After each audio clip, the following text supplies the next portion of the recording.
guessing Momo will be putting up. It has to be an XP lane glue here.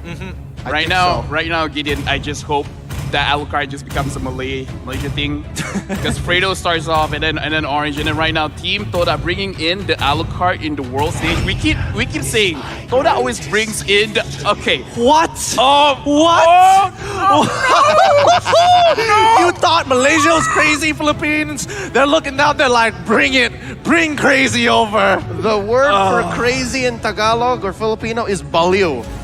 This is baliw draft. Us, this is Gila. Gila. Right now their pyramids just counted the glue, so I don't know how to feel about this, Gideon. Me neither. It is. Yeah. It's just it worked. This is one of the very few situations where the stars have aligned for crazy to be real, and I love it. I love it, and I can't wait to get this game started. It's gonna be Todak from Malaysia versus the Filipino representatives in Onic PH. Who is going to get on top? Because the winners of this, if Todak is able to win this game, they are almost securing that top spot, and more importantly, getting to the upper bracket. Onic PH, they need to be competitive contenders. If they can get this win, the snowball and momentum will be on their side. Of course they have to face off against each other. So now we see it's Marky going up against Momo in the XP lane. If you thought the shuffling was done, well, not quite so, says the Malaysians and the Filipinos. Dilarski moved over to the gold lane. Oh, interesting. It's a switch up. Formaze is actually going to be the one playing the Brody, and Chico is going to be in the jungle with the Alucard. Kind of interesting. Thought it'd be the other way around, but let's see, as Hatred already attacking Yums, forcing out a very early flicker here. Moon can only do so much. Naturally, the early stages of the game, it's going to be Onic PH's mid laners who have more control. I can already feel how some fans might be struggling to keep up, but yes, Gideon has already laid it down. There's a few layers of shuffling on the side of Todak, but for Onic PH, it's really just that. It's just Dilarski and Marky switching up their initial lane, and we saw in the game prior that it kind of works. Maybe in the first 5 minutes, 6 minutes before the third turtle, before things turn into, you know, active team fights left and right, you kind of want to buy time for your gold lane and your XP lane. So now, yeah, Dilarski, he's going to have to face the music here. It's a tough laning matchup against Formaze. He's basically losing this 70-30. Absolutely, but you know, at least when Kyrie is pathing his way up towards that top side of the map, making sure that, you know, if anything were to happen, they don't want the outer forces to make a difference. They trust that Dilarski has the experience to hold against his own, even in a losing matchup, and especially when it's Brody versus Esmeralda, it's really not a lot of fun. Oh. Looking at the bottom lane and the top lane right now, there's a mirror happening, and Yums going to be seeing Dilarski over there, Baloyski dispersing. Going to try to put some pressure on Moon. Yep, hopefully it's going to be enough. As Moon now in a lot of trouble, gets pulled by the Guiding Wing just in time to allow Chico to jump on towards his starting the pursuit. Does he have enough? Yes, he finds the initial first blood by Razor, and now attacking Baloyski, the superposition coming in from Kyrie, going to be more than enough to push him away. Is it just me, or the stacks on the Alucard passive look kind of like Todak's logo? Actually, that's a good point here, right? That's a very good point. That is true and accurate. The turtle slaying here by the Singaporean Tourism Board as the mid lane gets absolutely demolished. That wave didn't even stand a chance against Hatred's power, but now Formaze actually losing his matchup a level down, a level up on this Esmeralda, as well as the rest of Onic PH continue to push their advantage up towards the top side of the map. We just left that matchup for what, a minute, maybe less? And Dilarski has bullied Formaze away. I'm guessing that's just because Dilarski needed to get those hits in with the Avarice. And yeah, I said 70-30. Maybe I was being very generous. Maybe I was a little more optimistic for the Brody. But right now, fight breaking out. Yep, Yums now taking the full damage. Circling Eagle is going to get pushing into Dilarski and straight into the raw damage. But Yums manages to survive all of it with the help of Formaze. I mean, this is an interesting dive coming in from Onic PH. I'm surprised they weren't able to get it, but well played to Yums for surviving. Yums getting away might have been the last straw for Onic PH. For what, 2 or 3 team fights back and back, Onic couldn't finish the job. Onic just put in the right amount of damage to make him go back, but not kill anyone. And that being said, 500 gold ahead, Todak is I'm feeling that Chico guys might actually start invading here. He might, with the help of Momo, and even look, they're about to collapse. They're sandwiching the trio from Onic Philippines in mid. They're trying to bait something out here, and Chico realizes that as long as their supports open up the map, it's going to be a little difficult here, but Circling Eagle going to get on top of Beloyski here. Kyrie having a fun time. He doesn't mind. He's just going to drop down the entropy. His hatred finds Nibiru's passion. He flickers forward to trade the kill, and Chico guys takes him out, but just a little too slow. It's a 2-for-1 trade. Now Beloyski quickly flickers on out of there. Alucard unable to get the second part of his ult out. 2-for-1, I'd say that's worth it, especially given that Onic PH, when it comes to the rotations, are falling behind. And this is why I'm talking about when I say Delarski is such a great XP laner. Now technically a gold laner, he's so good at these isolation plays. He's keeping a Brody at bay. He's keeping a Brody at bay, and with even Yums threatening the Circling Eagle, Delarski's like, okay, make my day. Come on, I have a flicker. You might even regret it. Yep, throw something at me, and Yums, he's got to play this very, very carefully because every single time he uses... Wait, hold on. Delarski now respecting Moon, but unfortunately, Turtle is going to be taken away by Onic PH here. As the rest of the team pulls on back, Chiku is going to have to continue and get some kind of snowball somewhere. He's got a little bit of it down, but the team fight coming in from Onic PH is looking good. They want that mid lane. Yums goes in at the wrong time. The Circling Eagle punishing him and throwing him into the hands of Onic Philippines as now they chase down Momo, who goes in with a split swing, gets on top of Marky here just to reset his life for a little bit. But Kyrie invading the jungle as much as he can. They finally go for the reset. Small camps taken by Onic PH. This is the best thing that they could do right now, especially since they've equaled the kill count, maybe even got one up, and slowly building up this advantage. Now Beloyski facing off against Chico Guy. Gotta say, love the mechanics on Chico Guy early on. He used the tail end of the ult and Momo goes down, so does the turret. He's gonna try to look for a small camp as well, try to bait out a face check from Kyrie. Yeah, but you can see Kyrie, he's got the whole posse with him, and yes, the super position reveals Chico Guys' position, and quickly with the guiding wind, they had an escape plan ready, and it works out. And as you mentioned, Delarski still having a pretty fun time with Formaze on that top side, completely isolating him from the situation, because now he's way too tanky, and even dropping the falling star moon, he's winning out this trade very heavily, but Formaze, he trades back as quickly as he can. He gets to regenerate as the rest of Todak as well as Onic continue to path towards topside. Yums has just been visiting here. He's everywhere, just the same as Delarski is, but now Kyrie and Hatred coming up. Oh, it's 4 men! Well, they want it, but I don't think it's not gonna happen. Wait, Beloyski actually flickering forward to try and pick it up. Formaze flickering out, dies straight away to the immense burst damage of Nibiru's passion with the help of Kyrie at the same time. This is top tier 1. Onic Philippines is putting up a mobile fusillade. It's essentially just a walking phalanx, and it's Beloyski who sets it up like a spear. He uses that holy baptism, stunning 1, maybe 2, resulting in this kill squad of 4. Right now, down bottom, there's another 2v2. It's a tag team match. Yep, they're going to find Farmus straight away. Chico doesn't really want to continue this fight. Farmus has already dropped his ult. Any other spells being wasted on him really doesn't matter. But you can see that Onic is having a great time. They even get another turtle for themselves. That's going to be 2-1 turtles in favor of Onic Philippines. There's a good amount of Uncanny Valley coming in, but here we go again! The Fusillade Assault! It's going to be Beloyski with that surprise holy baptism, putting it in for Onic PH one more time, 3-6. I was about to say, I'm liking how the lane swap has gone for Onic Philippines, because look, now Delarski can go down, and it's a much safer lane. Todak is forced to keep Formaze safe. He just did not have a great early game.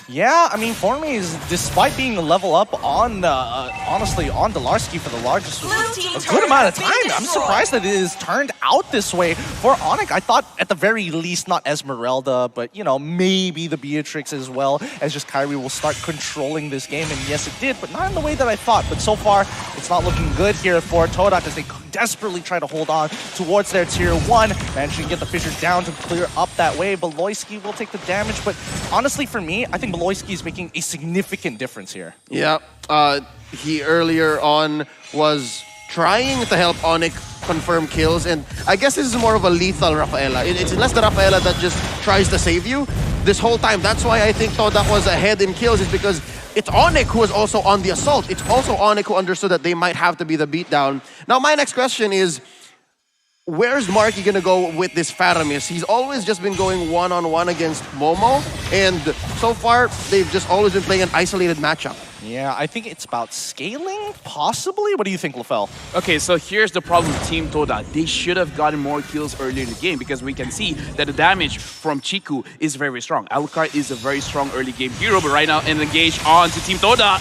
For Maze, he gets hit by the Holy Baptism, but luckily takes a guiding wind. This means that mid-tier 1 is going down. You force the flicker on out of there.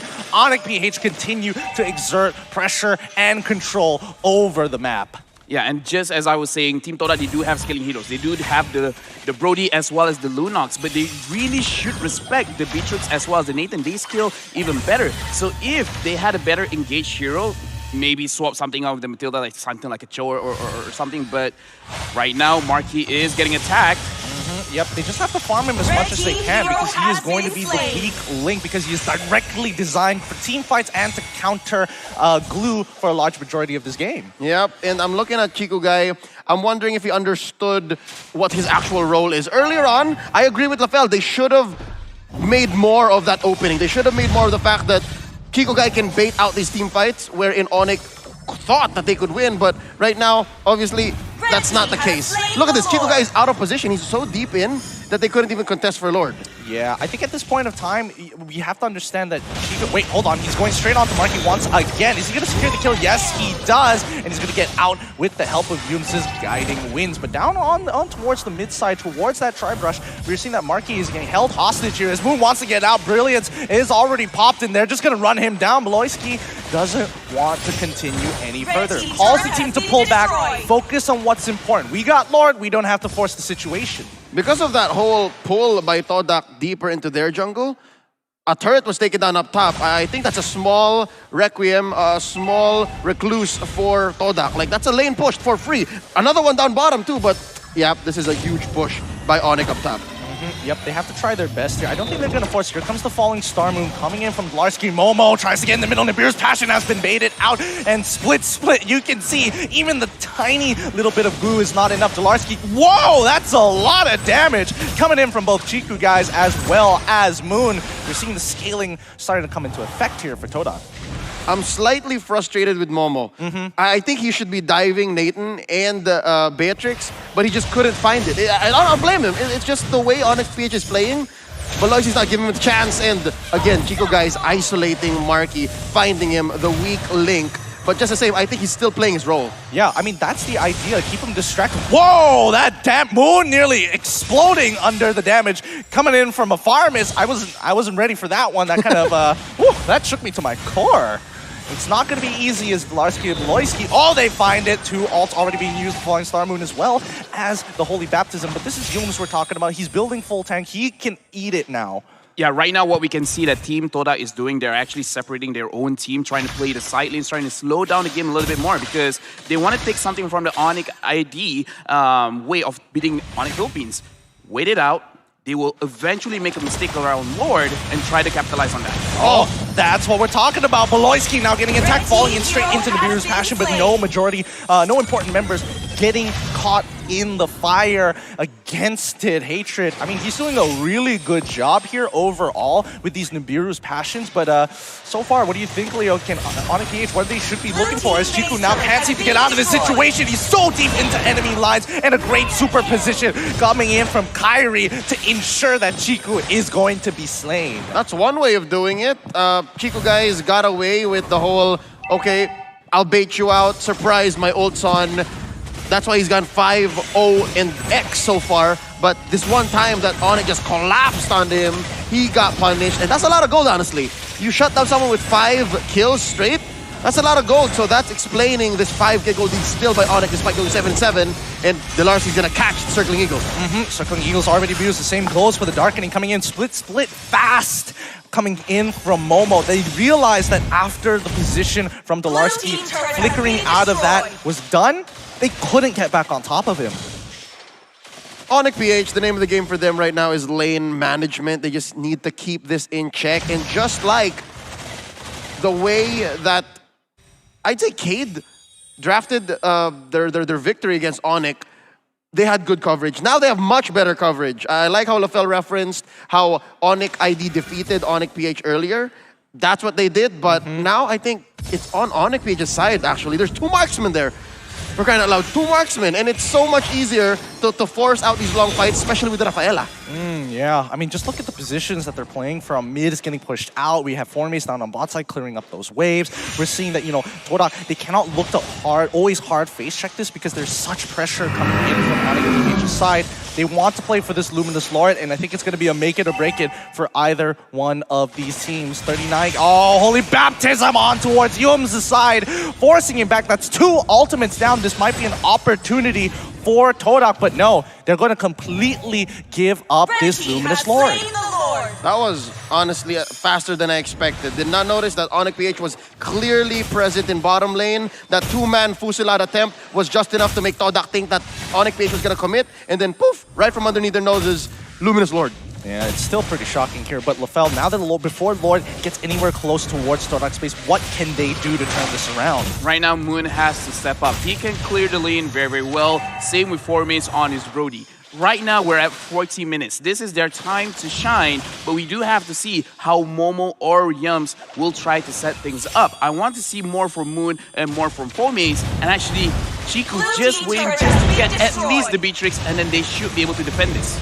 Bennett's Rage already being used as they're looking to try and open up another inhibitor here. They clear up the waves relatively nicely. They still have bottom side and top side pushing in, but it's one lane not to worry about here. But look at the damage coming in from Onic. They should be able to shred it relatively fast. They're not getting too much so far, and TQRS being purchased by Kyrie is now looking to try and catch on Chiku, guys. The Holy Baptism does not connect. Marky maybe in a little bit of trouble. He goes down to 4 maze, and now the initiation has begun. Yums trying to get in towards that backline, gets on top of Delarski, but it doesn't really matter. This Chiku, guys, hops on towards the wrong targets here. He cannot kill that backline. Moon, unfortunately, cannot get deep enough. Flickers away, giving up that position to Onic PH to start walking in towards the base. Momo has to do his best. He was already in the split quickly at the last second, gets onto Delarski, pushes him out, and now Moon with the targeting takes out the rest. Hatred is down. Beloyski walks away, but Delarski does not care. Is disrespecting the enemies, knowing that they cannot deal with how tanky he absolutely is, as Momo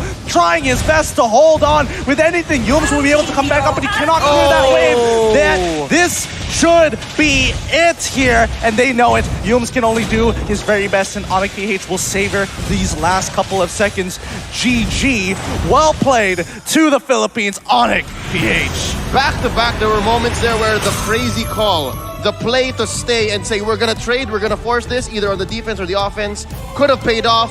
But in this case, Onic Philippines were all the more aware of what cards they were able to play and how much of a threat they were in that situation, which led to their victory. Right now, I would say, unfortunately, Todak felt the wrath of the revenge from Onic Philippines. Oh, yeah.